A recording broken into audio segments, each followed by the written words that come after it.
أعوذ بالله من الشيطان الرجيم بسم الله الرحمن الرحيم السلام عليكم ورحمة الله تعالى وبركاته إن الله وملائكته يصلون على النبي يا أيها الذين آمنوا صلوا عليه وسلموا تسليما اللهم صل على سيدنا محمد عبدك ورسولك النبي الأمي وعلى آله وسلم اللهم صل على سيدنا محمد عبدك ورسولك النبي الأمي وعلى آله وسلم اللهم صل على سيدنا محمد عبدك ورسولك النبي الأمي وعلى آله وسلم اللهم صل على سيدنا محمد عبدك ورسولك النبي الأمي وعلى آله وسلم اللهم صل على سيدنا محمد عبدك ورسولك النبي الأمي وعلى آله وسلم اللهم صل على سيدنا محمد عبدك ورسولك النبي الأمي وعلى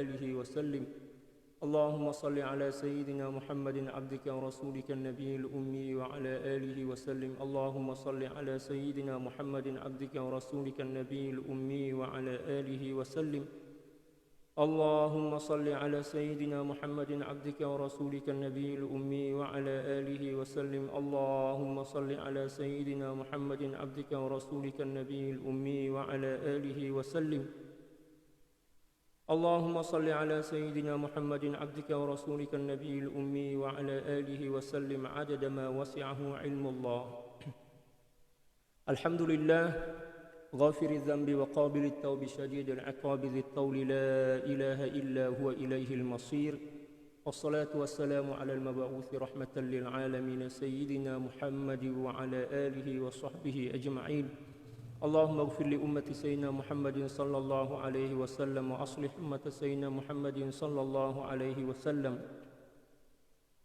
وفرج عن أمة سيدنا محمد صلى الله عليه وسلم وارحم أمة سيدنا محمد صلى الله عليه وسلم وألف بين قلوب أمة سيدنا محمد صلى الله عليه وسلم لما تحب وترضاه وافتح لنا فتوح العارفين بك بحق سيدنا محمد صلى الله عليه وسلم سبحانك لا علم لنا إلا ما علمتنا إنك أنت العليم الحكيم ولا حول ولا قوة إلا بالله العلي العظيم رب اشرح لي صدري ويسر لي أمري واحلل عقدة من لساني يفقه قولي وصلى الله على سيدنا محمد وعلى آله وصحبه وسلم والحمد لله رب العالمين Alhamdulillah, puji syukur kehadirat Allah Subhanahu wa taala.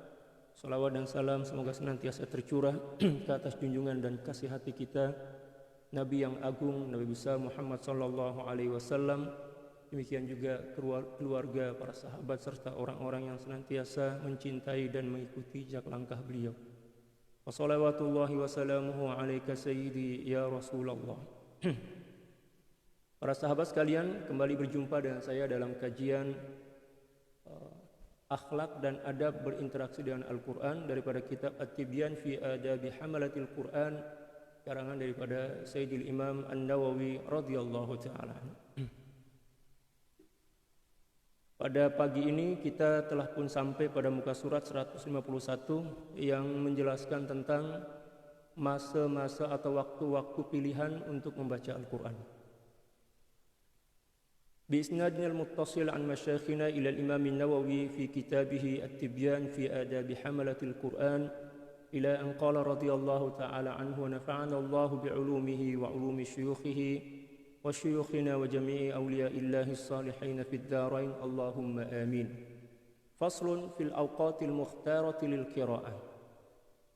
Pasal yang menjelaskan tentang beberapa waktu terpilih untuk membaca Al-Quran. Secara umum, membaca Al-Quran bila-bila masa adalah suatu ibadah yang mulia. Tetapi ada beberapa masa di mana masa itu lebih mulia, lebih utama dibandingkan masa yang lain.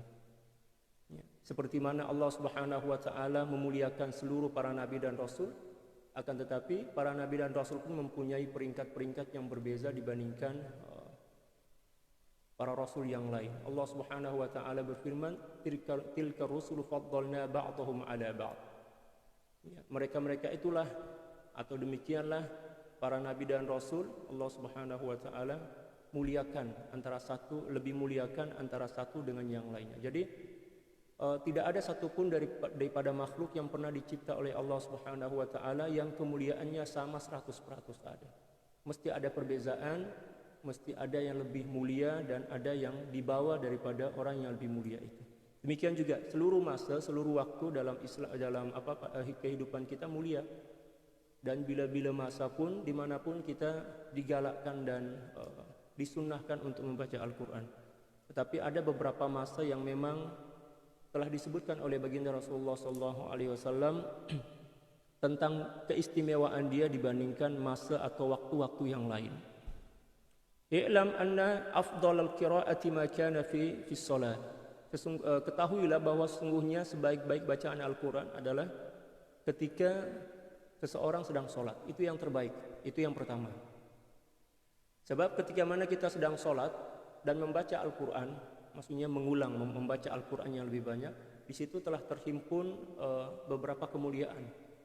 Yang pertama, kemuliaan yang melekat pada ibadah solat, yang mana solat ini merupakan imaduddin kan, as-salatu imaduddin, faman aqamaha faqad aqamad-din wa man tarakaha faqad hadamad-din, atau kama qala sallallahu alaihi wasallam. Solat adalah tiang agama. Ketika mana kita membaca Al-Quran, ketika kita berada pada tiang agama atau kita sedang mendirikan agama kita, maknanya fadilah atau kemuliaan bacaan Quran kita itu akan berlipat ganda. Sebab apa? Kita melakukannya di suatu ibadah yang dianggap dikira oleh Allah Subhanahu wa taala sebagai pilar ataupun tiang kepada agama. Itu yang pertama. Yang kedua, ketika mana kita membaca Al-Quran dalam solat, maknanya kita sedang membaca Al-Quran di suatu ibadah yang mana ibadah itu adalah terus menghubungkan kita dengan Allah Subhanahu wa taala, terus berinteraksi dengan Allah Subhanahu wa taala, terus bersemuka dengan Allah Subhanahu wa taala. Demikian juga ketika mana kita salat itu kita lebih khusyuk lah. Ya, terutama bagi para penghafaz Al-Qur'an, kalau murajaah atau mengulang hafazan di luar dan di dalam salat itu cukup jauh berbeza khusyuk yang boleh hadir dalam jiwa kita. Mengulang hafazan dalam solat itu lebih mantap lah, lebih fokus, demikian juga lebih khusyuk. Dan apabila ada seorang yang telah mampu membawa hafazan dia dalam solat, apatah lagi menjadi seorang imam, maka boleh dipastikan bahwa hafazan dia bagus, hafazan dia lancar lah. Tapi kalau ada orang yang boleh menghafaz Al-Quran dan hafazan yang baik, yang lancar, tetapi dia tak pernah lagi membuktikan kelancaran hafazan dia itu menjadi imam dalam sholat, maknanya masih lagi diragui kelancaran hafazan dia. Itulah kata para guru-guru kami, demikian juga para ulama. Wa madzhabu Syafi'i wa ghairihi anna tatwil al-qiyam fi sholati afdalu min tatwil sujud. Dan dalam pandangan mazhab Syafi'i, demikian juga ulama yang lain, pandangan yang lain, kata beliau, sesungguhnya memperpanjang bacaan Al-Quran ketika berdiri itu lebih afdal dibandingkan memperpanjang sujud. Ya, kalau kita nak bandingkan, mana yang lebih afdal, memperpanjang bacaan Al-Quran ketika sedang berdiri dalam sholat ataupun memperpanjang sujud kita?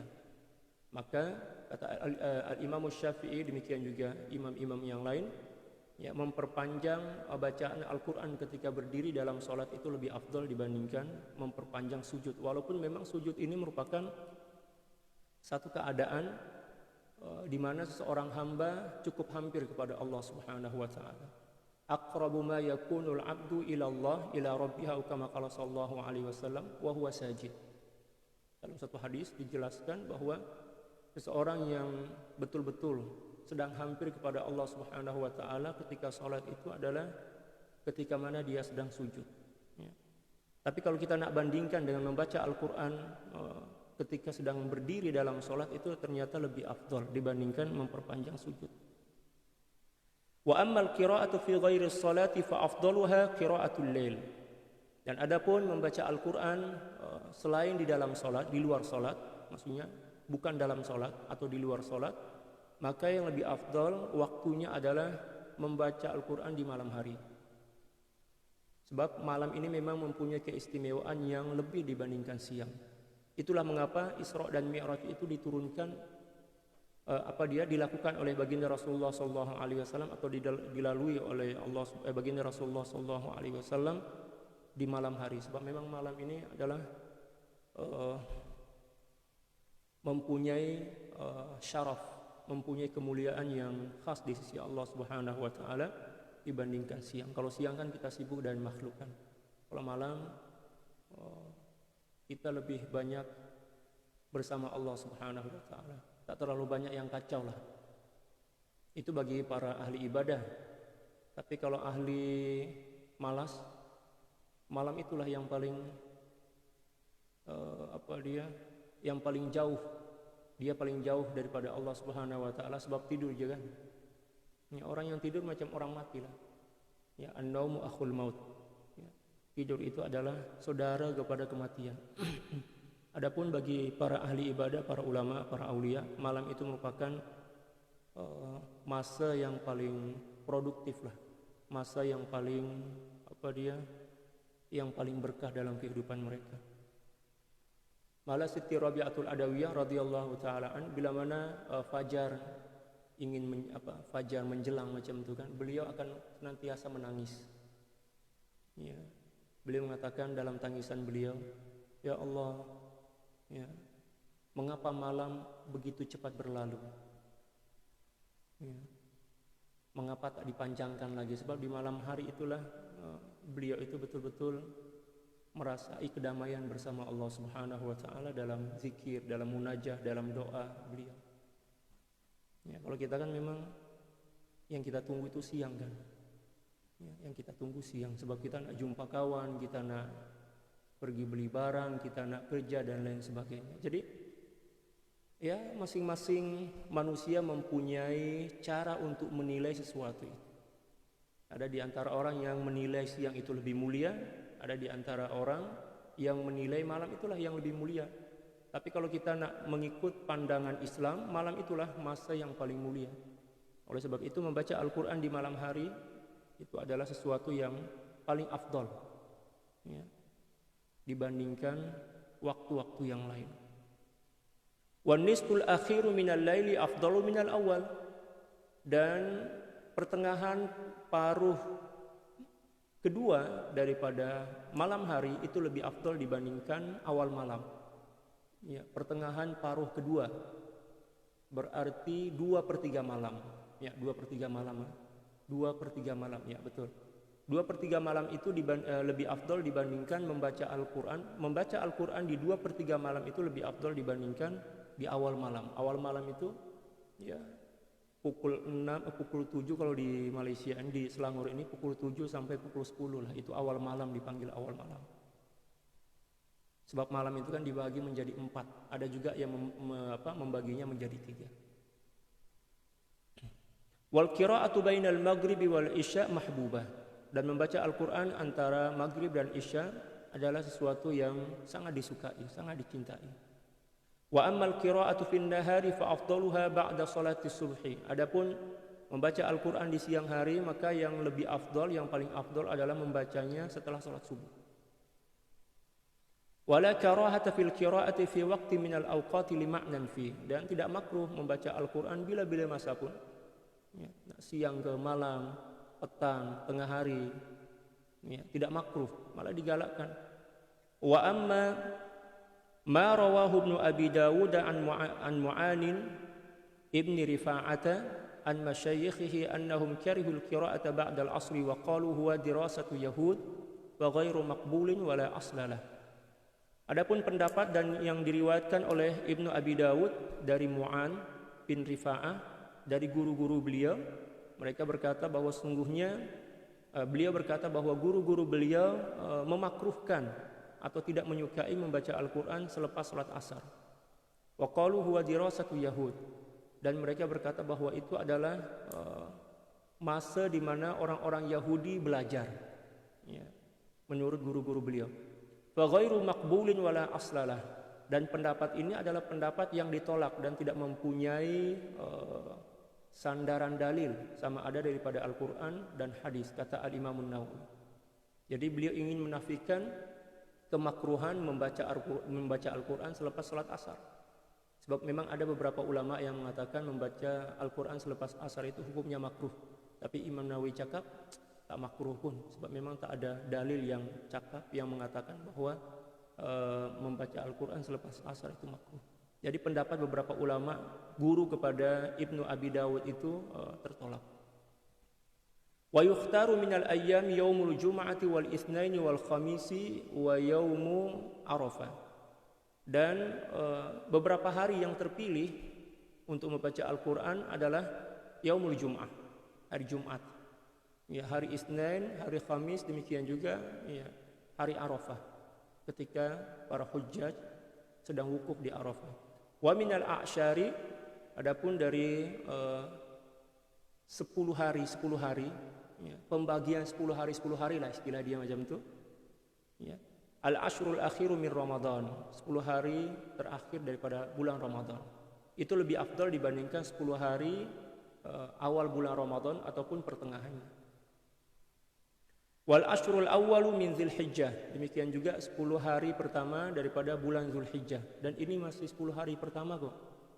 Belum saya tak ingat dah. Ya, lama berkurung nih, dah lupa masa dah. Wa minas syuhuri, adapun daripada bulan-bulan yang lebih afdal adalah Ramadan, bulan Ramadan. Syahrul Ramadan alladzi unzila fihi al-Qur'an, sebab di bulan Ramadan itulah Allah Subhanahu wa taala menurunkan Al-Qur'an. Faslun idza urtija 'ala al-qari'i wa lam yadri ma ba'da al-mawdi' alladzi intaha ilaihi fa sa'ala anhu ghairahu. Ya, pasal yang menjelaskan tentang seseorang yang bingung dan tidak mengetahui atau lupa ya, bacaan dia telah pun sampai kemana ya. Kan terkadang-kadang kalau Al-Quran dulu itu kan bukan macam Al-Quran kita sekarang ini kan. Al-Quran dulu itu masih lagi ditulis dalam lembaran-lembaran ataupun dalam kulit-kulit kambing dan lain sebagainya.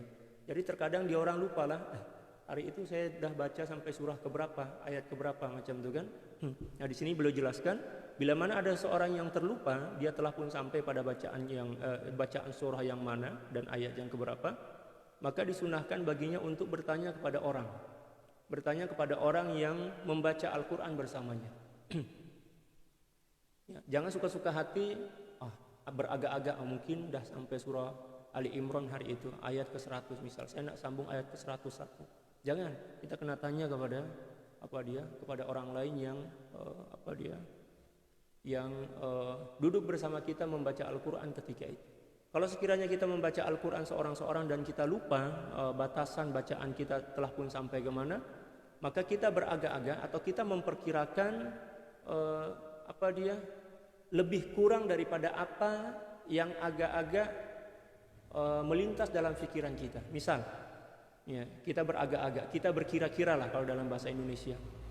Agak-agaknya surah Ali Imran sampai ayat 100 tuh.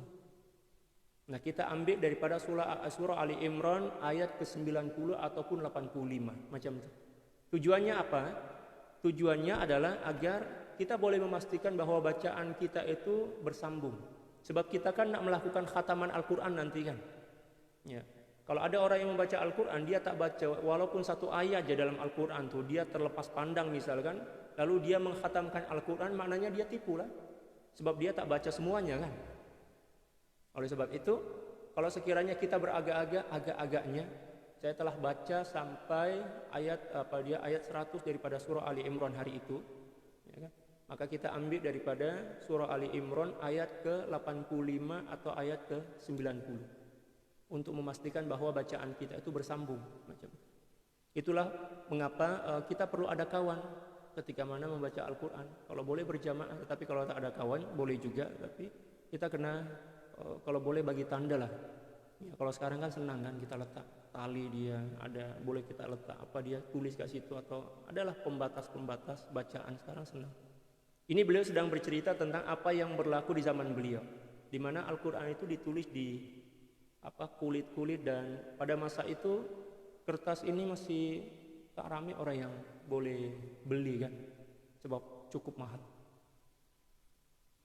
Fayambagi ay yata'addaba bima jaa an Abdullah ibn Mas'ud wa Ibrahim an-Nakhai wa Bishr ibn Abi Mas'ud radhiyallahu taala anhum qalu idza sa'ala ahadukum akhahu an ayatin falyaqra ma qablaha, ya kan, thumma yaskut Allahu Akbar. Nah, bagi seorang yang membaca Al-Qur'an hendaklah beradab, ya, dengan Al-Quran sesuai dengan hadis yang diriwayatkan daripada Sayyidina Abdullah bin Mas'ud, demikian juga Ibrahim an-Nakhai, demikian juga Bashir ibni Abi Mas'ud radhiyallahu taala anhum. Mereka berkata, bila mana salah seorang di antara kalian bertanya kepada saudaranya tentang suatu ayat, falyaqra ma qablaha, maka hendaklah dia membaca satu ayat sebelum ayat itu. Thumma yaskut, kemudian ya, dia diam.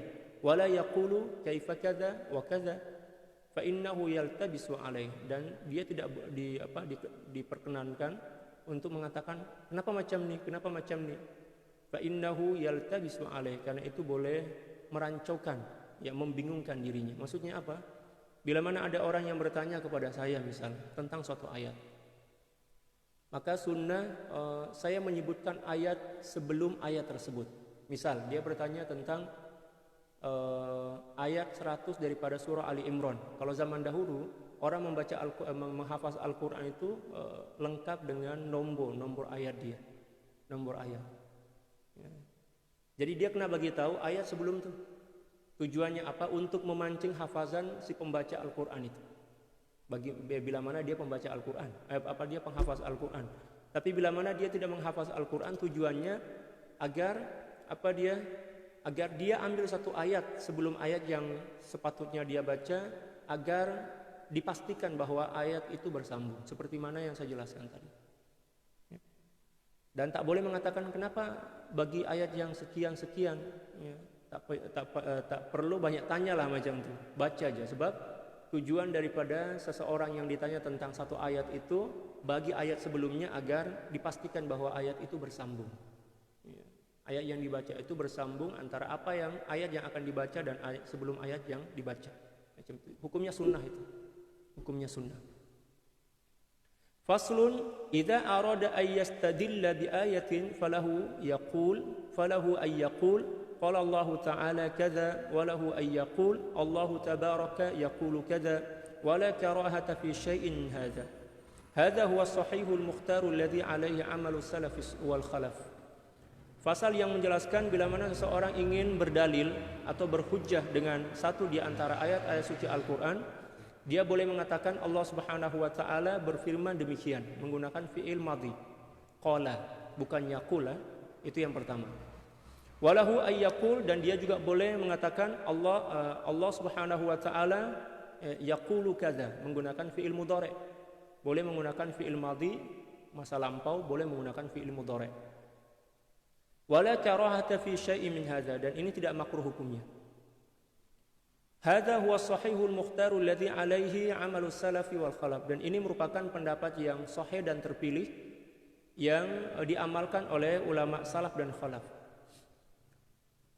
Warawa Ibnu Abi Dawud an Mutarrifin Ibni Abdullah Ibni Asy-Syekhir At-Tabi'i al-Masyhur, diriwayatkan oleh Ibnu Abi Dawud daripada Mutarrif bin Abdullah Asy-Syekhir, seorang tabi'in yang masyhur. Qala, beliau berkata, la taqulu innallaha ta'ala yaqul, janganlah kamu mengatakan Allah Subhanahu wa taala yaqul menggunakan fi'il mudhari', akan berkata, akan berfirman, macam itu. Jadi di sini perbezaan yang beliau jelaskan adalah ketika seseorang mengatakan qala Allah dan yaqulullah. Qala Allah Subhanahu wa taala telah berfirman menggunakan fi'il madhi. Kalau yaqulullah, Allah Subhanahu wa taala sedang berfirman ataupun akan berfirman, macam itu kan. Nah, kata Al-Imam Nawawi, ya, daripada dua sebutan tadi itu tidak makruh hukumnya. Mana-mana pun yang kita nak pilih tak ada masalah. Tapi ada satu riwayat daripada Ibnu Abi Dawud yang mengatakan bahwa hukumnya makruh mengatakan Allah Subhanahu wa taala sedang berfirman atau berfirman ataupun akan berfirman menggunakan fi'il mudhari'. Ya. Bagi yang ada asas bahasa Arab, insya Allah boleh cepat paham. Walakin qulu innallaha ta'ala qala, akan tetapi hendaklah dia mengatakan sesungguhnya Allah Subhanahu wa taala telah berfirman, bukan sedang berfirman. Macam itu kan. Wa hadzal ladzi anqarahu mutarrifun rahimahullahu taala khilafu ma jaa bil Qur'an was sunnah. Tetapi pengingkaran atau penafian daripada Mutarrif, Imam Mutarrif ini merupakan suatu pendapat atau pandangan yang bercanggah dengan Al-Qur'an dan sunnah. Wa fa'alatu sahabatu man ba'dahum radhiyallahu taala. Demikian juga bercanggah dengan apa yang telah diperbuat atau dilakukan oleh para sahabat dan ulama-ulama yang datang selepas para sahabat. Faqad qala Allah taala, dan Allah Subhanahu wa taala sungguh telah berfirman, wallahu yaqulul haqqa wa huwa yahdis sabil. Dan Allah Subhanahu wa taala berfirman dengan firman yang benar, dan dialah yang menunjuki seluruh makhluknya yang dikehendakinya kepada jalan yang benar. Jalan yang lurus. Dalam ayat ini Allah Subhanahu wa taala menggunakan fi'il mudhari' kan, yaqulu bukan qala. Ini sebagai dalil bahwa seseorang diperbolehkan atau dibenarkan untuk mengatakan yaqulullah ataupun qala Allah, sama aja, tak ada masalah. Walaupun ada separuh ulama yang mengatakan tak boleh mengatakan yaqulullah, kena katakan qala Allah, tak boleh menggunakan yaqulullah. Tapi itu adalah pendapat yang ditolak oleh para ulama dan bercanggah dengan Al-Qur'an dan hadis.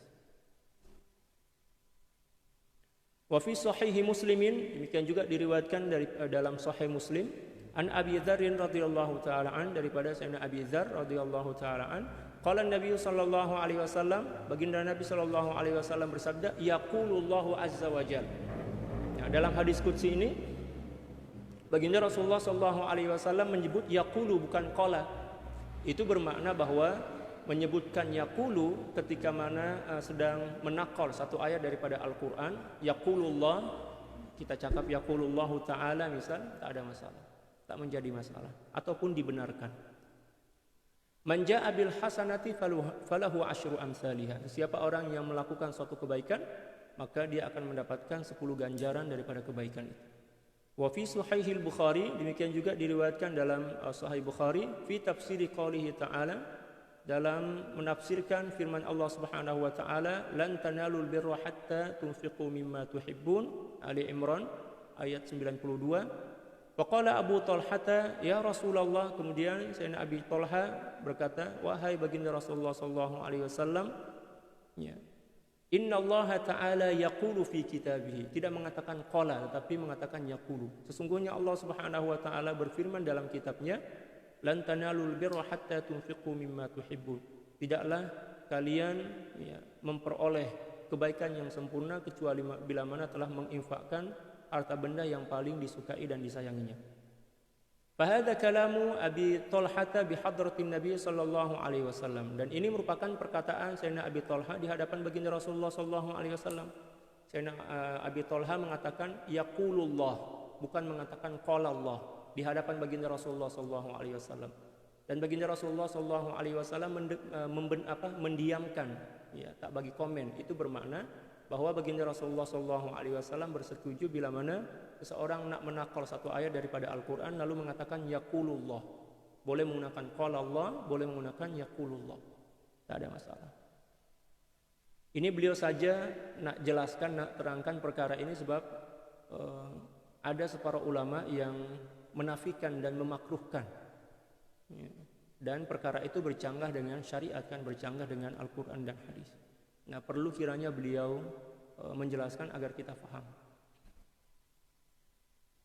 Wa fi sahih an Masruqin rahimahullahu taala, demikian juga dalam hadis sahih diriwayatkan daripada Sayyidina Masruq rahimahullahu taala, beliau berkata, qultu li Aisyah radhiyallahu taala anha, saya berkata kepada Siti Aisyah, alam yaqulillahu ta'ala wa laqad ra'ahu bil ufuqil mubin, tidakkah Allah Subhanahu wa taala berfirman sesungguhnya baginda Rasulullah sallallahu alaihi wasallam telah melihat Tuhannya di ufuk yang jelas, yang terang. Faqalat awalam tasma anna Allah ta'ala yaqul, lalu kemudian Siti Aisyah berkata, tidakkah kamu pernah mendengar Allah Subhanahu wa taala yaqul menggunakan fi'il mudhari', bukan menggunakan fi'il madhi, bukan menggunakan qala tetapi menggunakan yaqul, kan, maknanya dibenarkan menggunakan kata yaqul. La tudrikul absar wa huwa yudrikul absar. Tidaklah Allah Subhanahu wa taala boleh dicapai atau digapai oleh pandangan mata, akan tetapi Allah Subhanahu wa taala lah yang boleh memandang dan melihat seluruh pandangan mata. Alam tasma' anna Allah taala yaqul, tidakkah kamu pernah mendengar firman Allah Subhanahu wa taala, "Wa ma kana li basharin ay yukallimahu Allahu illa wahyan aw min wara'i hijab." Tidaklah Allah Subhanahu wa taala bercakap-cakap kepada seorang kecuali melalui wahyu ataupun dari sebalik tabir. Ya. Dalam hadis ini juga Siti Aisyah mengucapkan yaqul bukan qal. Tsumma qalat hadhil hadis fi hadzal hadisi wallahu taala yaqul. Dalam hadis ini Allah Subhanahu wa taala juga berfirman menggunakan yaqul juga, ya ayyuhar rasul balligh ma unzila ilaika mir rabbik. Tsumma qalat wallahu ta'ala yaqul qul la ya'lamu man fis samawati wal ardi al ghaiba illa Allah. Ya. Wa nadha'iru hadha fi kalamis salafi wal khalafi aktsaru an tuhsar wallahu a'lam. Dan pendapat serta pandangan para ulama dalam perkara ini dengan pandangan yang serupa cukup banyak dan tidak terhingga jumlahnya. Wallahu a'lam. Jadi kesimpulannya kata beliau, ketika mana kita ingin menakal satu ayat daripada ayat suci Al-Quran, lalu kita mengatakan qala Allah, dibenarkan menggunakan qala kan, qala Allah, ataupun menggunakan yaqulullah, Allah Subhanahu wa taala berfirman, maksud dia sama aja. Tapi perbezaannya adalah kalau qala itu adalah fi'il madhi, manakala yaqul itu adalah fi'il mudhari'. Faslun fi adabil khatmi wa ma yata'allaqu bih. Pasal yang menjelaskan tentang adab-adab dalam mengkhatamkan Al-Quran dan perkara-perkara yang berkenaan dengannya. Nah, di sini ada beberapa adab yang beliau nak jelaskan dan terangkan kepada kita tentang cara mengkhatamkan Al-Quran dan adab-adabnya. Fihi masail, di sini ada beberapa permasalahan. Al-ula fi waqtihi.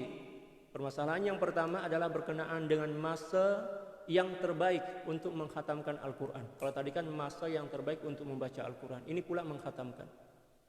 Faqad taqaddama anna al-khatma lil qari'i wahdahu yustahabbu ay yakuna fi shalah.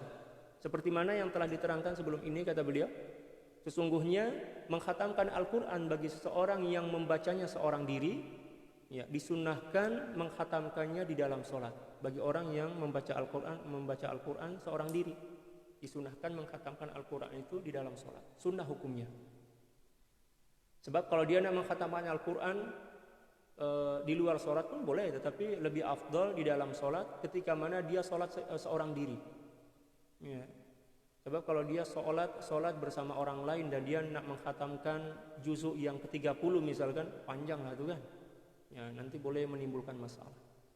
Tapi kalau sekiranya setakat beberapa surah aja yang dia nak khatamkan dalam rakaat sholat berjamaah, dibenarkan juga. Seperti mana yang telah kami saksikan bersama guru-guru kami.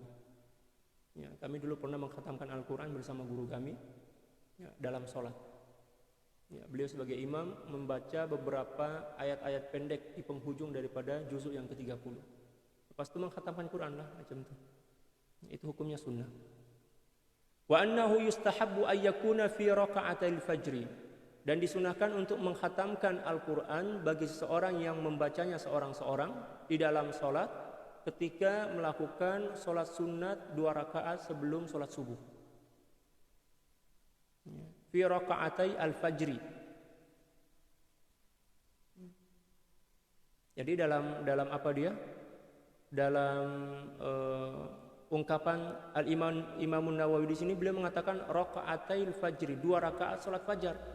Selalunya para ulama ketika mana mengucapkan sholat fajar yang maksud adalah sholat subuh dan mengatakan raka'atai 2 rakaat sholat subuh, yang dimaksud di situ adalah sholat sunnahnya, sholat sunat subuhnya. Tapi kalau yang dimaksud adalah sholat subuhnya, beliau tidak akan cakap raka'atai 2 rakaat, terus beliau akan cakap ya fi sholatil fajri macam itu. Itu satu di antara istilah yang digunakan oleh para ulama. Jadi disunahkan untuk mengkhatamkan Al-Quran pada sholat sunat 2 rakaat sholat sunat subuh, sebelum subuh. Bila mana seorang membacanya seorang-seorang. Walaupun dia tak hafaz Al-Quran, letak aja ke hadapan Al-Quran itu kan. Tapi tak hafaz surah-surah pendek penghujung daripada juzuk 30 itu kan. Ya, qul ya ayyuhal kafirun, qul huwallahu ahad, qul a'udzu birabbil falaq, qul a'udzu birabbin nas, mestilah hafaz kan. Ya, maka disunnahkan ya mengkhatamkan ketika melaksanakan salat sunnah sebelum subuh, 2 rakaat sebelum subuh. Au raka'atai sunnatil maghrib, atau 2 rakaat salat sunat maghrib. Yang dimaksud salat sunat maghrib di sini adalah setelah salat maghrib, bukan sebelum. Sebab salat sunat sebelum maghrib ini para ulama berbeza pendapat. Tidak ada satupun dalil yang menjelaskan secara terang-terangan, secara jelas, secara pasti bahwa salat sunnah sebelum maghrib itu ada. Tetapi ramai para ulama yang mengamalkannya, masyarakat kita yang mengamalkannya dengan dalil qiyas, ataupun dengan dalil umum, tak ada dalil khas. Oleh sebab itu kalau kita di Arab, selepas sholat maghrib itu dia orang terus iqamah di Arab, separuh tempat lah. Ya, sebab menurut mazhab mereka tak ada sholat 2 rakaat sebelum maghrib. Adapun dalam mazhab Syafi'i ada. Ya, sholat 2 rakaat sebelum maghrib mengikut hadis baginda Rasulullah SAW yang maksudnya umum, bukan dalil khas, tetapi menggunakan dalil umum. Macam itu. Ditambah pula dengan qiyas dalam mazhab Syafi'i macam itu. Kalau kita di Malaysia, di Indonesia, kita mengamalkan mazhab Syafi'i kan. Oleh sebab itu ada sholat sunnah 2 rakaat sebelum maghrib. Tetapi yang dimaksud dalam ungkapan Al-Imamun Nawawi ini adalah selepas maghrib. Sholat sunnah 2 rakaat selepas maghrib, mengkhatamkan Al-Quran ya, ketika melakukan sholat sunat selepas maghrib 2 rakaat. Wa fi raka'atai al-fajri afdal. Akan tetapi mengkhatamkan Al-Quran bila mana seorang membaca Al-Quran itu ya, yang dilakukan di 2 rakaat sebelum sholat subuh itu lebih afdal dibandingkan yang lainnya. Wa annahu yustahabbu ay yakhtima khatmatan fi awwalin nahari fi daurin wa yakhtima khatmatan ukhra fi awwalil laili fi daurin akhar. Dan disunahkan kepadanya untuk melakukan satu khataman Al-Quran di awal siang ya, satu pusingan di awal siang dan satu pusingan di awal malam. Berarti seperti yang telah dijelaskan sebelum ini kan, kita disunahkan untuk membuat bacaan Al-Quran itu dengan 2 pusingan. Ada pusingan malam, ada pusingan siang ya. Kalau semisal hari ini siang kan, dah masuk siang dah ini, kita baca 1 juzuk. Di malam hari pula nanti kita mempunyai wirid bacaan Al-Quran 1 juzuk. Kalau kita mulakan hari ini juz yang pertama, malam nanti pula kita mulakan dengan juzuk yang pertama. Macam itu. Jadi 1 hari itu kita baca 2 juzuk dengan juzuk yang sama. 1 juzuk yang di siang hari, 1 juzuk di malam hari. Nanti pula masa khataman itu kita buat 2 pusingan. Untuk pusingan siang dan pusingan ya malam. Nah, untuk pusingan siang, khatam itu disunnahkan dilakukan di awal malam nanti, maknanya maghrib. Adapun untuk pusingan malam, kita khatamkan di penghujung daripada malam sebelum masuk sholat subuh, macam itu. Allahu Akbar. Luar biasa perincian beliau ini. Wa amma man yakhtimu fi ghairi shalah, dan adapun orang yang ingin mengkhatamkan Al-Qur'an di luar salat, wal jama'atul ladzina yahtimuna mujtami'in, dan orang-orang yang ingin mengkhatamkan Al-Qur'an ini sedang berhimpun, fa yustahabbu ayyakuna khatmuhum fi awwalin nahari wa awwalil laili kama taqaddam. Maka disunahkan untuk melakukan khataman Al-Qur'an di awal siang itu maknanya selepas salat subuh kan. Bila mana berjamaah, kita nama khatamkan secara berjamaah. Wa awwalil lail ataupun di awal malam, maknanya selepas salat maghrib. Kama taqaddam, ya, seperti mana telah dijelaskan sebelum ini. Wa awwalun nahari afdalu inda ba'dil ulama, dan mengkhatamkan Al-Qur'an secara berjamaah di luar salat ya, di awal siang itu lebih afdal, maknanya di pagi hari. Bila mana kita nak mengkhatamkan Al-Qur'an di luar salat dan secara berjamaah. Itu menurut pandangan separuh para ulama. Al-mas'alatus tsaniyah, masalah yang kedua, yustahabbu siyamu yaumil khatmi illa ayyusadifa yauman nahas syar'u an siyamihi. Disunahkan untuk berpuasa di hari di mana kita nak mengkhatamkan Al-Qur'an, kecuali hari-hari itu memang hari-hari yang dilarang untuk melakukan puasa oleh syarak. Ya, jadi ada beberapa hari yang kita memang ditegah atau dilarang oleh syarak untuk melakukan puasa.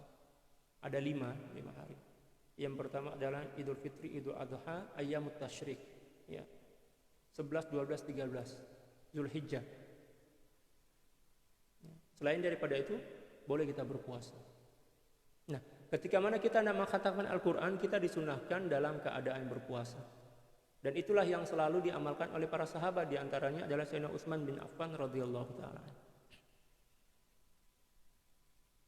Wa qad rawa Ibnu Abi Dawud bi isnadihi sahih, diriwayatkan ya, oleh Ibnu Abi Dawud dengan riwayat beliau yang sahih, anna Talhata ibn Musarrifin wa Habib bin Abi Tsabitin, sungguhnya Sayyidina Talha bin Mutarrif, demikian juga Musarrif, ya, Habib bin Abi Thabit dan Musayyab bin Abi Rafi', ya, para tabi'in dari golongan Kufi, daripada Kufa radhiyallahu taala anhum, kanu yusbihuna fil yaumi alladhi yahtimuna fihi al-Qur'ana siyama. Ya, selalunya mereka ini akan berpuasa di hari di mana mereka akan melakukan khataman Al-Qur'an, nak mengkhatamkan Al-Qur'an. Jadi para tabi'in zaman dahulu itu mempunyai kelompok-kelompok atau perkumpulan-perkumpulan ya, bacaan Al-Quran di antara para ulama. Jadi selepas sholat subuh itu dia orang ada masa khas berhimpun membaca Al-Quran bersama-sama, bergiliran lah, bergantian. Nah, bila mana dah sampai masa yang mana dia orang nak mengkhatamkan Al-Quran tuh, kalau sekiranya hari itu adalah hari yang tidak diharamkan untuk berpuasa, maka dia orang berpuasa bersama-sama, lepas itu buat satu kenduri lah, istilah kita, kenduri khataman Al-Quran. Dan itu hukumnya sunnah. Ya, tapi ada separuh orang yang kurang ilmu lah, tak pernah membaca kitab-kitab para ulama yang mengatakan bid'ah. Berhimpun, ya, buat satu kenduri, ya, khataman Al-Quran. Ya, selepas itu ada makan-makan bersama secara berjamaah. Dia orang cakap itu bid'ah. Itu menurut mereka lah yang tak ada ilmu kan. Kalau kita di Indonesia, kami di Indonesia, di beberapa kampung lah, ya, kalau nak khatamkan Al-Quran tuh, terutama di pondok, ya, bagi yang banyak duit, dia orang buat kenduri lah, ya, sembelih kambing kan, buat kari atau apa macam itu. Nah, menzahirkan kesyukuran kepada Allah Subhanahu wa taala dan gembira sebab Allah Subhanahu wa taala telah bagi peluang kepada mereka untuk mengkhatamkan bacaan Al-Qur'an. Itu merupakan sunnah, ya, sunnatan hasanah daripada salafun saleh, ulama-ulama salaf. Dan itu sekarang tak ramai ada orang buat macam itu. Tapi kalau kita di Malaysia ini alhamdulillah adalah di separuh tempat kan yang saya dimaklumkan. Bila mana nak mengkhatamkan Al-Quran itu ada jamuan makan, ada khataman Al-Quran, ada doa bersama, ya, ada zikir bersama, ya, ada berselawat bersama. Masya Allah, itu adalah satu di antara amalan yang cukup disenangi atau disukai oleh baginda Rasulullah SAW. Sebab bukan setakat kemuliaan daripada mengkhatamkan Quran yang kita akan peroleh, tetapi juga menghimpunkan para kaum muslimin dalam satu majlis dengan tujuan untuk mengeratkan silaturahim, juga dikira sebagai ibadah yang cukup agung, yang sangat mulia.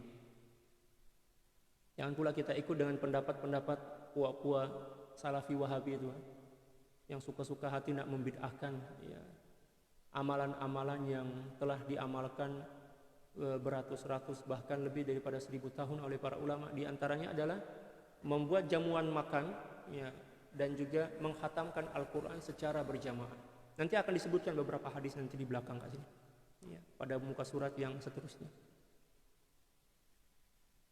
Nah, di sini beliau mulakan nak sebutkan. Al-mas'alatu tsalitsah, masalah yang ketiga, kata beliau, yustahabbu huduru majlisi khatmil Qur'an istihbaban mutaakkidan. Disunahkan untuk menghadiri khataman Al-Quran, majlis khataman Al-Quran dengan sunnah muakkad. Hukum dia sunnah muakkad. Ya. Kalau zaman dahulu itu macam ni. Kalau misalnya satu kampung ada ulama kat situ nak mengkhatamkan Al-Quran, dia akan buat satu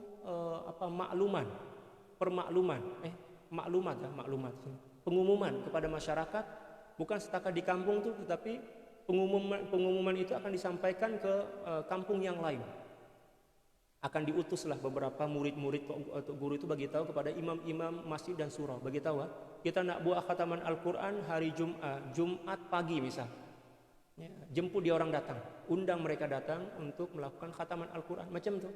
Dan para ulama daripada jauh, dia orang pun datang, walaupun dia orang adalah ulama, dia orang boleh buat majelis sendiri kan, tapi dia orang nak keberkatan dan juga hubungan silaturahim yang semakin erat, yang semakin kuat. Dia orang nak jaga itulah. Akan dibuat pengumuman, dan itu adalah suatu amalan yang kita kena jagalah, sebab itu adalah warisan daripada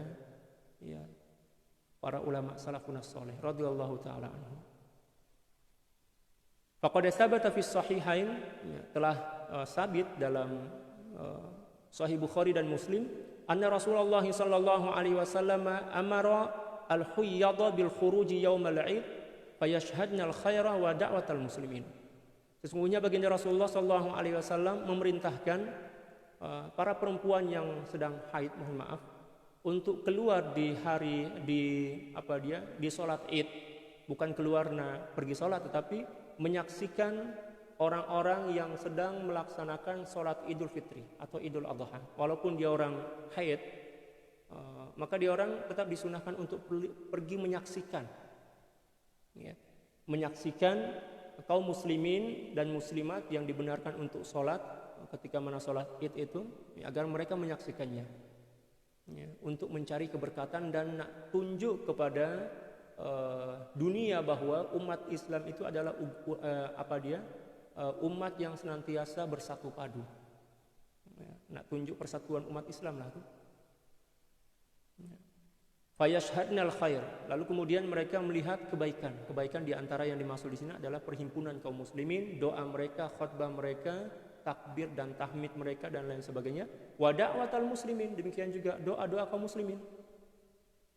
Maknanya ketika kita nak membuat satu khataman Al-Quran kan, majelis khataman Al-Quran, walaupun perempuan-perempuan itu sedang haid, boleh kita jemput.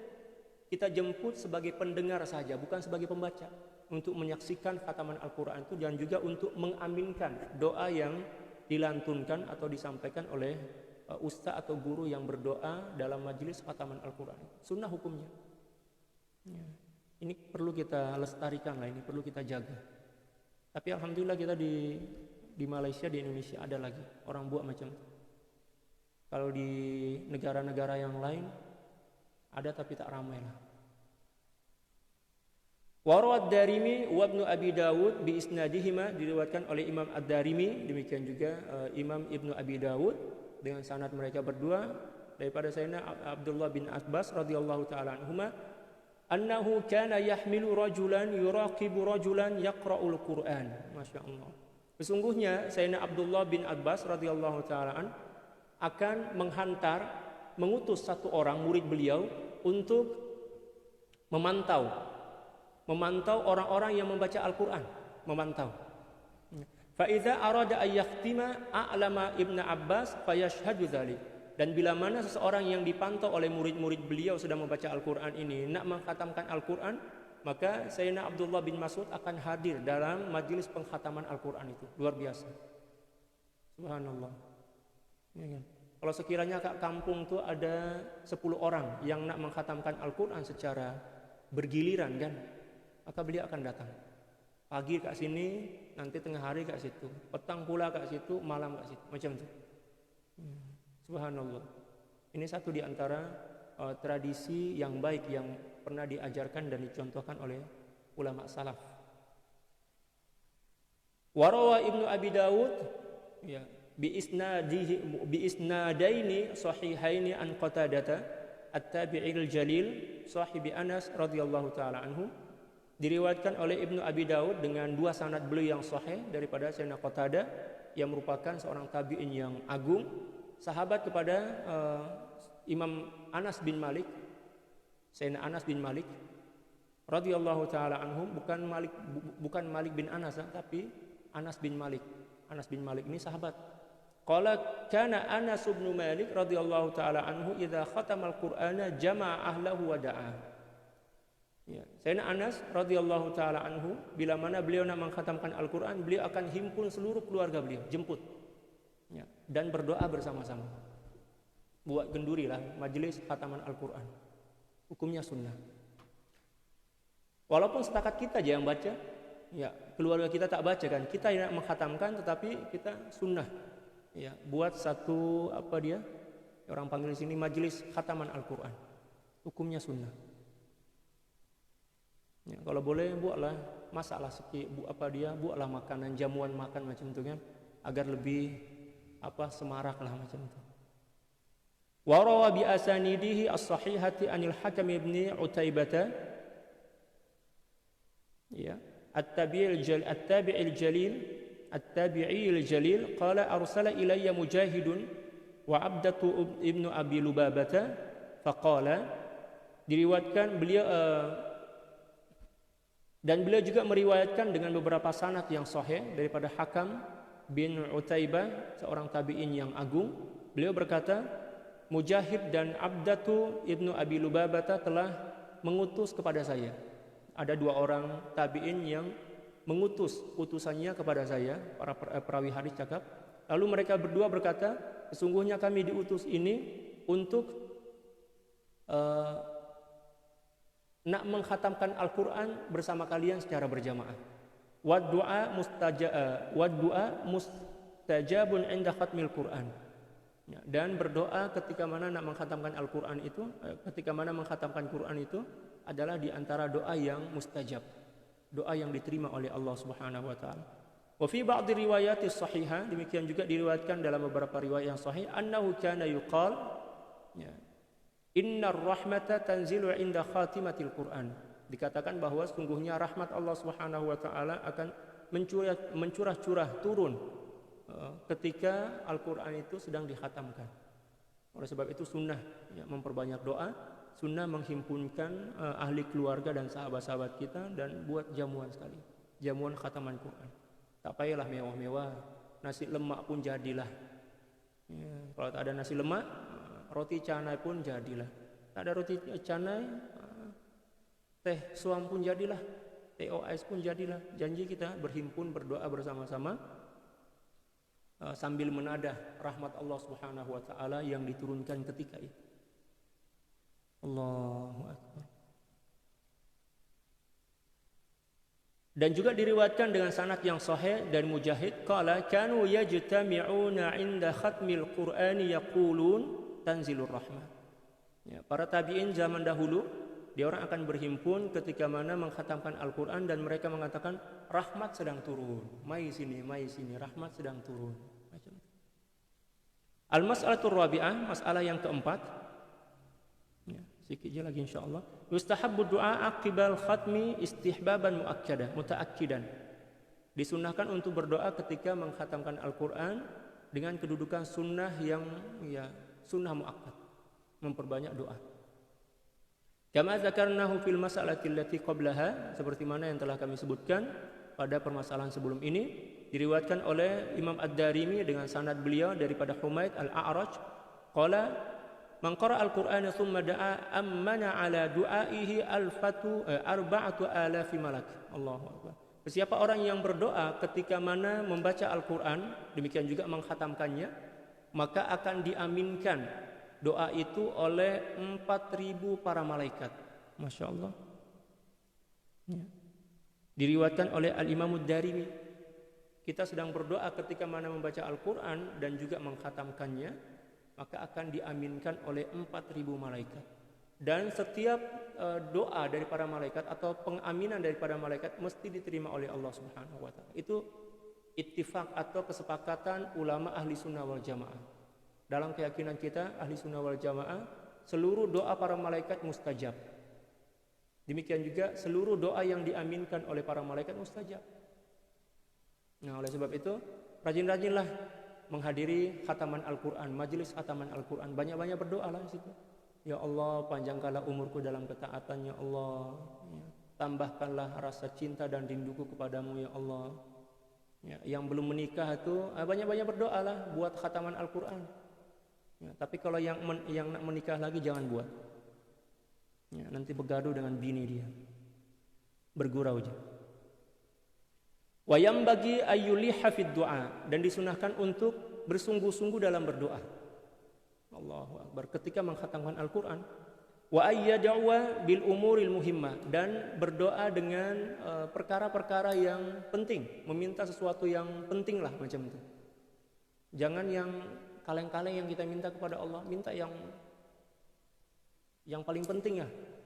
Contoh misal husnul khatimah, ya syafaat daripada baginda, ya masuk surga bighairi hisab, tanpa hisab bersama baginda, dipanjangkan umur dalam ketaatan, dalam cinta, ya kan? Ya, demikian juga disehatkan tubuh badan untuk senantiasa taat kepada Allah. Jangan setakat minta, ya Allah sehatkanlah tubuh badan saya. Sehat, takut-takut pula kesehatan itu dia guna untuk bermaksiat kepada Allah. Teruskan doa itu. Ya Allah sehatkanlah tubuh badan saya untuk senantiasa beribadah dengan ikhlas dan jujur kepadamu. Macam itu, doa yang betul. Kalau terpaksa juga minta rezeki yang luas, rezeki yang banyak, ya Allah bagilah rezeki kepada saya, rezeki yang mampu aku syukuri, rezeki yang boleh menyebabkan aku semakin bertakwa kepadamu, semakin dekat kepadamu, itu baru betul. Kalau setakat ya Allah bagilah aku rezeki, Allah bagi, tapi kita tak guna untuk beribadah, misal menjadi musibah lah kan. Kena pandai-pandailah menyusun doa. Wa ayyukthira fi dzalika fi islahil muslimin, dan juga banyak-banyak mendoakan agar keadaan kaum muslimin semakin membaik. Wa salahi sultanihim, dan juga mendoakan raja kaum muslimin, para penguasa lah, raja sultan itu artinya raja. Mendoakan mereka agar senantiasa mendapatkan hidayah dan taufik dalam membimbing umat.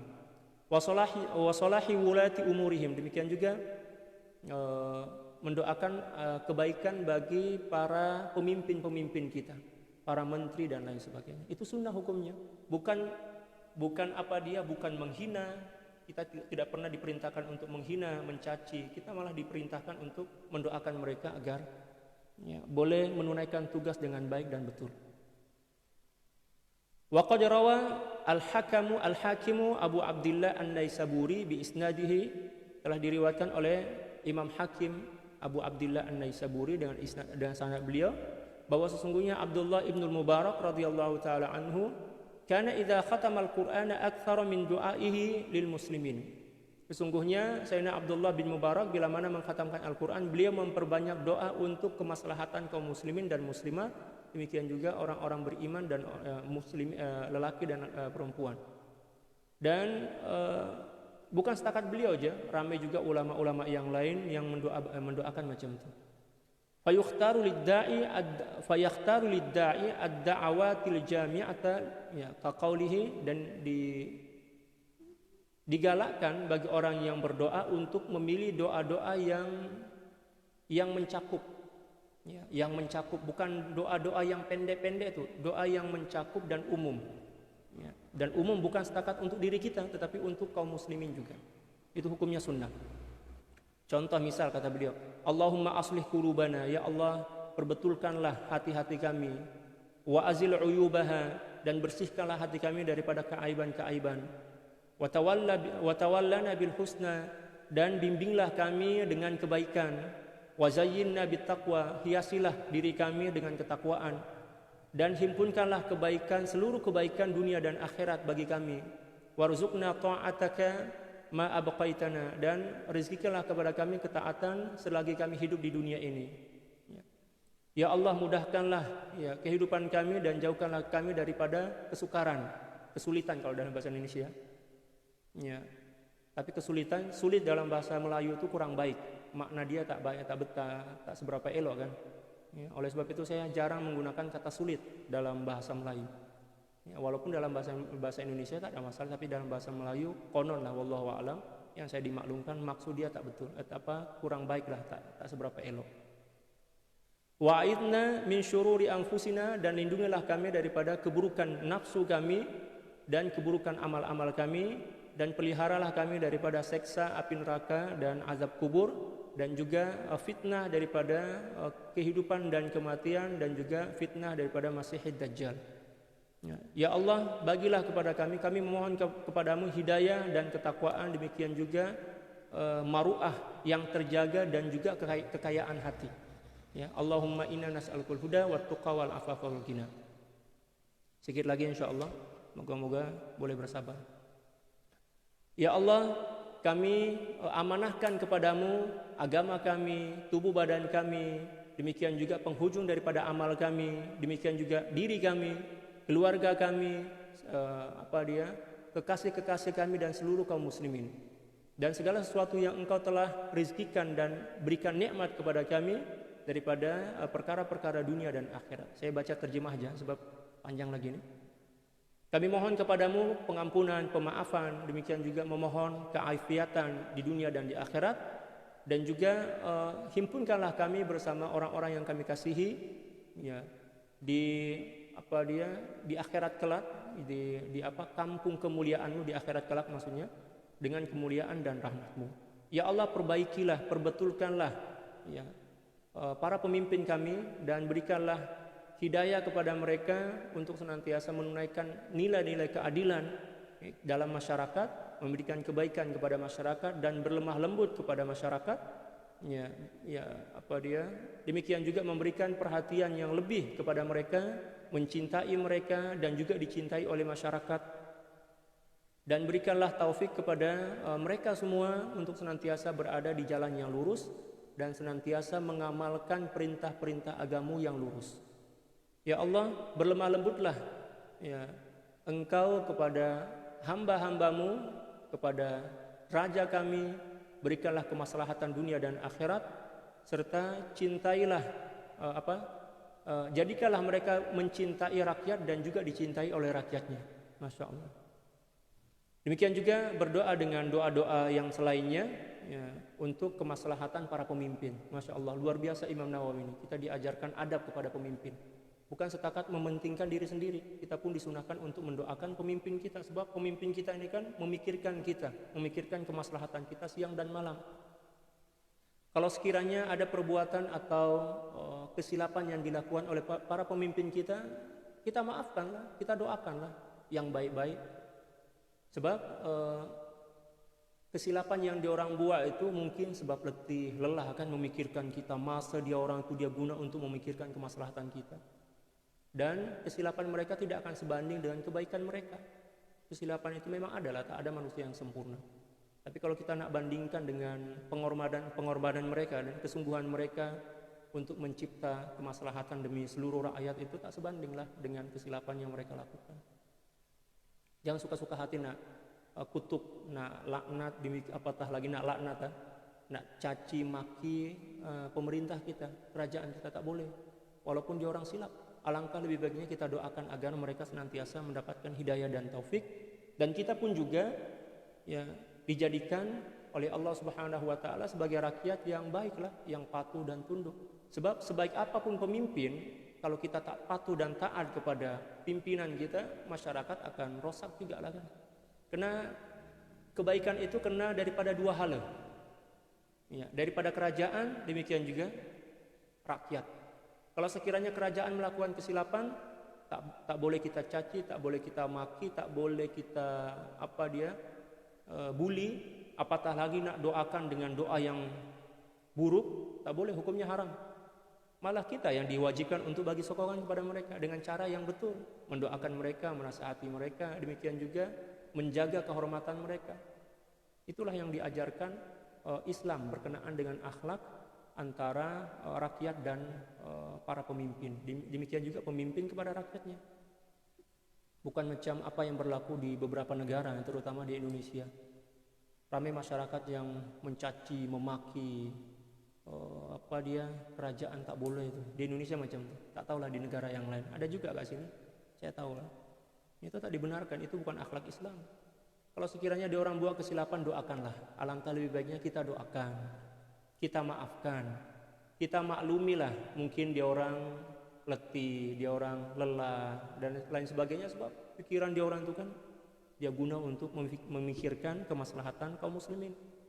Malah terkadang-kadang makan dan minum pun dia orang tak ingat, sebab sibuk untuk memikirkan kemaslahatan kaum muslimin macam itu. Ya. Demikian juga memohon kepada Allah Subhanahu wa taala, semoga Allah Subhanahu wa taala menjaga negara kita, Masya Allah. Menjaga para pengikut, menjaga dan memelihara para tentara. Nah, tentara pun didoakan di sini. Ya, memberikan bantuan, pertolongan untuk mengalahkan musuh-musuh dan orang-orang yang tidak menyokong kepada kerajaan. Ya. Demikian juga memberikan taufik kepada seorang raja. Ya, kalau kita dan di sini masih ada raja lagi kan. Di Indonesia ada raja tapi tak ada kuasa. Ya, agar mampu membuang kemungkaran-kemungkaran dan menzahirkan kebaikan-kebaikan dan sesuatu yang dibenarkan oleh agama. Demikian juga semoga Allah Subhanahu wa taala semakin menambah kemuliaan ya, kepada Islam dengan raja tersebut. Demikian juga memuliakan Islam dan rakyatnya melalui raja itu dengan kemuliaan yang cemerlang. Allahumma aslih ahwalal muslimina wa arkhis ya as'arahum wa aminhum fi awtanihim waqdi duyunahum, meminta agar utang-hutang kaum muslimin dilunasi oleh Allah. Masya Allah, doa ini cantik lah. Demikian juga wa'afi maradahum ya, menyembuhkan orang-orang yang sakit di antara mereka, wansur juyushahum, dan menolong para tentara ya, kaum muslimin, wasallim ghaibatuhum, dan menyelamatkan ya dikala mereka sedang berada jauh daripada keluarga, wa qallil as'arahum wa qallil asrahum, dan membebaskan para tawanan-tawanan dan lain sebagainya. Washfi sudurahum wa adhhib ghaidha qulubihim wa alif bainahum waj'al fi qulubihimul imana wal hikmata wa tsabbithum ala millati rasulika sallallahu alaihi wasallam wa auzi'hum ayyufu bil ahdi alladhi ahadtahum alaihi wansurhum ala aduwika wa aduwihim ilahal haqqi waj'alna minhum. Itu banyak lagi doa-doa yang lainnya, saya sebut aja. Nanti kalau nak baca nanti boleh tengok pada kitab asal.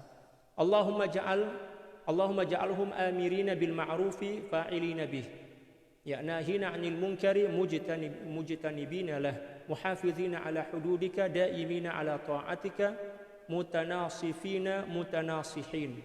Allahumma sunhum fi aqwalihim wa af'alihim wa barik lahum fi jami'i ahwalihim. Nah, itulah beberapa doa yang beliau sebutkan.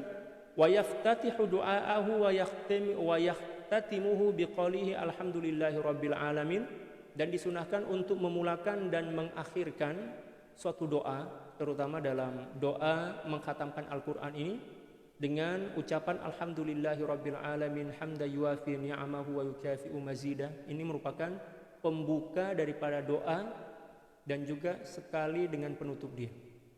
Sunnahlah hukum dia.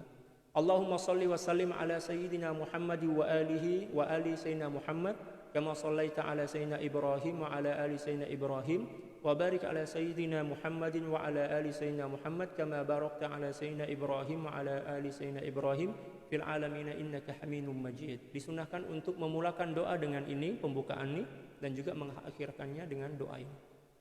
Ya, dan ini selalu dah kita amalkan kan. Jangan terus minta, ya Allah bagi rezeki kepadaku ya Allah. Ya Allah panjangkanlah umurku ya Allah. Beradablah zikir, puji dulu Allah, sanjung dulu Allah, lepas itu berselawat dulu kepada baginda kan, kepada ahli bait beliau, lepas itu iktiraf dulu diri kita, kita ini banyak dosa, kita ini tak mampu menunaikan tugas dengan baik, kewajiban dengan baik, lepas itu barulah kita minta. Samalah kita jumpa dengan ayah kita, tak bagi salam, tak bagi pujian, tak bagi adab, tak menampakkan adab di hadapan ayah kita, terus minta duit. Ayah nak minta duit, minta duit. Contoh, suul adab lah kan. Mungkin ayah kita marah, awak ni sudahlah tak kerja, tak beradab, minta duit pula. Kita kena beradab. Apatah lagi nak meminta sesuatu di hadapan Allah. Al-mas'alatul khamisah, masalah yang terakhir, yang kelima. Ini setakat beberapa baris je.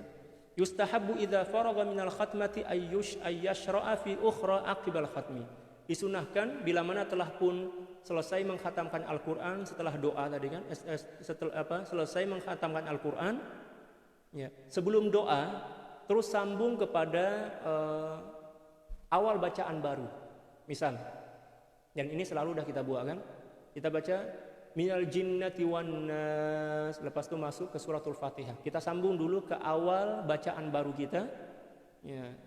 Setelah itu baca suratul Fatihah selesai, kita baca alif lam mim sampai 5 ayat itu. Lepas itu barulah kita doa khataman Al-Qur'an. Macam itu. Seperti mana yang selalu kita lakukan sama ada di Indonesia dan juga di Malaysia ini, alhamdulillah. Kalau ini dah kita selalu amalkan dan faqad istahabbahu salafu wal khalaf, dan perkara ini telah dianggap dikira sebagai suatu amalan yang sunnah oleh ulama salaf dan khalaf. Wahtajju fihi bihadisi Anasin, dan mereka berhujjah dengan hadis daripada Sayyidina Anas, ternyata ada dalil dia. Anna Rasulullah sallallahu alaihi wasallam qala, sungguhnya baginda Rasulullah sallallahu alaihi wasallam telah bersabda, khairul a'mali al-hallu war rihlah, sebaik-baik amalan adalah al-hallu dan rihlah. Qila wa ma huma, para sahabat bertanya, apa maksud daripada al-hallu war rihlah ya Rasulullah? Baginda sallallahu alaihi wasallam bersabda, yang dimaksud dengan al-hallu adalah iftitahul Quran, memulakan bacaan Al-Quran, wa khatmuhu. Ya, jadi menyambung bacaan itu. Selepas khataman Al-Quran terus kita sambung, walaupun hanya beberapa ayat saja. Janji kita sambung. Hukumnya sunnah dan diantara amalan salafun salih radhiyallahu taala anhu. Wallahu a'lam bissawab.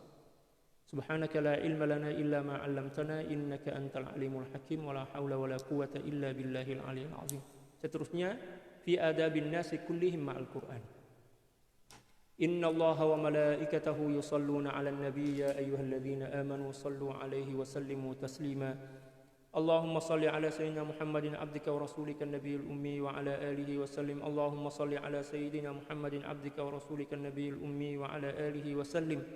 Allahumma salli ala sayyidina Muhammadin abdika wa rasulika an-nabiyil ummi wa ala alihi wa sallim. Allahumma salli ala sayyidina Muhammadin abdika wa rasulika an-nabiyil ummi wa ala alihi wa sallim. Allahumma salli ala sayyidina Muhammadin abdika wa rasulika an-nabiyil ummi wa ala alihi wa sallim. Allahumma salli ala sayyidina Muhammadin abdika wa rasulika an-nabiyil ummi wa ala alihi wa sallim. Allahumma salli ala sayyidina Muhammadin abdika wa rasulika an-nabiyil ummi wa ala alihi wa sallim. Allahumma salli ala sayyidina Muhammadin abdika wa rasulika an-nabiyil ummi wa ala alihi wa sallim. Allahumma salli ala sayyidina Muhammadin abdika wa rasulika an-nabiyil ummi wa ala alihi wa sallim. Allahumma salli ala sayyidina Muhammadin abdika wa rasulika an-nabiyil ummi wa ala alihi wa sallim. Allahumma salli ala sayyidina Muhammadin abdika wa rasulika an-nabiyil ummi wa ala alihi wa sallim adada ma wasi'ahu ilmullah. Sekian, wallahul muwaffiq wal hadi ila sabilir rasyad wal afu minkum. Assalamu alaikum warahmatullahi taala wabarakatuh.